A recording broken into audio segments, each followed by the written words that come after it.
یہ میری بات اچھی طرح ذہن نشین فرما لیں۔ اور جس طرح مہر میں مہر فاطمی کہتے ہیں، اسی طرح جہیز میں جہیز فاطمی بھی کہتے ہیں۔ بھائی رسول اللہ صلی اللہ علیہ وسلم کے 11 نکاح ہیں، آپ نے کس بیوی سے جہیز لیا ہے؟ آپ کے 4 بیٹیاں ہیں، آپ نے کس بیٹی کو جہیز دیا ہے؟ رسول اللہ صلی اللہ علیہ وسلم نے جہیز لیا ہے تو بتائیں، جہیز دیا ہے تو بتائیں۔ یہ حضرت فاطمہ الزہرا رضی اللہ تعالیٰ عنہ کے بارے میں کہا جاتا ہے نا کہ آپ نے جہیز دیا تھا، اس کی حقیقت کیا ہے؟ رسول اللہ صلی اللہ علیہ وسلم کے والد فوت ہو گئے، ایک وقت آیا آپ کے دادا فوت ہو گئے، آپ چچا ابو طالب کی تربیت میں رہے، انہوں نے آپ کے خرچ اٹھائے۔ حضرت ابو طالب کے بیٹے حضرت علی رضی اللہ تعالیٰ عنہ آپ کی تربیت میں آگے، آپ نے علی کا خرچ اٹھایا، پھر آپ نے اپنی بیٹی علی کو دی۔ اب اگر رسول اللہ صلی اللہ علیہ وسلم اپنی بیٹی علی کو نہ دیتے، علی کے نکاح میں کوئی اور بیٹی لاتے، تو تب بھی حضرت علی کے گھر کا کچھ نہ کچھ سامان تو دیتے نا، بیٹے کی طرح جو رکھا تھا۔ تو جو اپنی بیٹی فاطمہ دی ہے تو آپ نے کچھ اپنی بیٹی کو سامان دے دیا، کیونکہ علی بیٹوں کی طرح پالا ہوا ہے۔ کہیں اور سے بھی نکاح ہوتا تب بھی آپ کچھ ان کی ضرورتیں پوری فرماتے ہیں، اب فاطمہ کی تو آپ نے ضرورتیں پوری فرما دی۔ اگر یہ جہیز ہوتا تو رسول اللہ صلی اللہ علیہ وسلم کی 4 بیٹیاں ہیں، کیا ممکن ہے کہ پیغمبر مساوات نہ کریں؟ کیا ممکن ہے نبی عدل سے کام نہ لیں؟ ایک بیٹی کو دے کر 3 کو محروم کر دے؟ کیا ہو سکتا ہے یہ؟ رسول اللہ صلی اللہ علیہ وسلم ایسے فرمائیں گے تو کون عدل سے کام لے گا؟ اس لیے جہیز کا یوں اسلام میں کوئی تصور نہیں جو ہم نے شروع کیا ہے۔ یہ بات اچھی طرح ذہن نشین فرما دے، جن کی بیٹی ہے وہ کچھ دینا چاہے، خوشی سے ان کی مرضی ہے، لیکن وہ بھی نکاح کے موقع پر مت دیں۔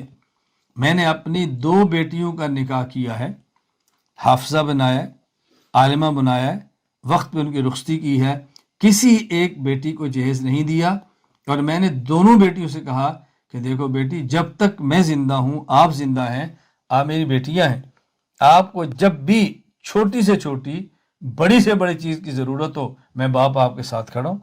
نکاح کے موقع پر نہیں دوں گا تاکہ لوگوں کو سمجھ آ جائے کہ یہ نکاح کا حصہ نہیں ہے۔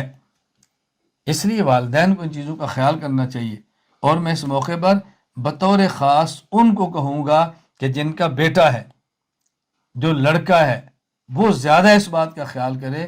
میں سمجھتا ہوں کہ یہ مرد کی غیرت کے خلاف ہے۔ مہمان مرد کے آنے ہیں، برتن بیوی لے کر آئے، نکاح اس نے کیا ہے، بستر وہ لے کر آئے، نکاح اس نے کیا ہے، کارپٹ وہ بچھائے، نکاح اس نے کیا، کپڑے وہ لے کر آئے۔ کپڑا شوہر کے ذمے ہے، رہائش شوہر کے ذمے ہے، کھانا شوہر کے ذمے ہے، نان، نفقہ، سکنا، یہ تینوں شوہر کے ذمے ہیں۔ نان کھلانا، نفقہ اس کی ضرورتیں پوری کرنا، کپڑے وغیرہ، سکنا اس کی رہائش، یہ شوہر کی ذمہ داری ہے۔ اس کا بیوی سے کیا تعلق ہے؟ اس لیے کم از کم ہم دیندار اس بات پر کھڑے ہوں، ہم دیندار اپنا مزاج بنائیں تو انشاءاللہ باقی لوگ بھی دین پر عمل کریں گے۔ میں اللہ کا جتنا شکر ادا کروں کم ہے، بحمد اللہ تعالی میرے ساتھ پوری دنیا میں ایک بہت بڑی جماعت افراد کی ایسی کھڑی ہو رہی ہے کہ جو اپنے جینے اور مرنے کو سنت کے مطابق بنانا چاہتے ہیں۔ اور آؤ میں آپ کو دعوت دیتا ہوں، ہم سب مل کر، مرد خواتین، یہ فیصلہ کریں کہ ہم نے اپنی خوشیاں اور اپنے غم رسول اللہ صلی اللہ علیہ وسلم کو دیکھ کر چلانے۔ خوشی تھی تو نبوت کا طرز کیا تھا، غم تھا تو نبوت کا طرز کیا تھا، ہم نے ان کو رسول اللہ صلی اللہ علیہ وسلم کی سنت کے مطابق لے کر چلنا ہے۔ کیوں؟ خاندان نے، ہمارے قبیلے نے، ہمارے دوستوں نے ساتھ چھوڑ جانا ہے، قبر میں بھی ہمارے پیغمبر پاک صلی اللہ علیہ وسلم نے کام آنا ہے، حشر میں بھی ہمارے پیغمبر کی شفاعت ہونی ہے۔ اپنے رسول صلی اللہ علیہ وسلم کو ناراض مت کریں۔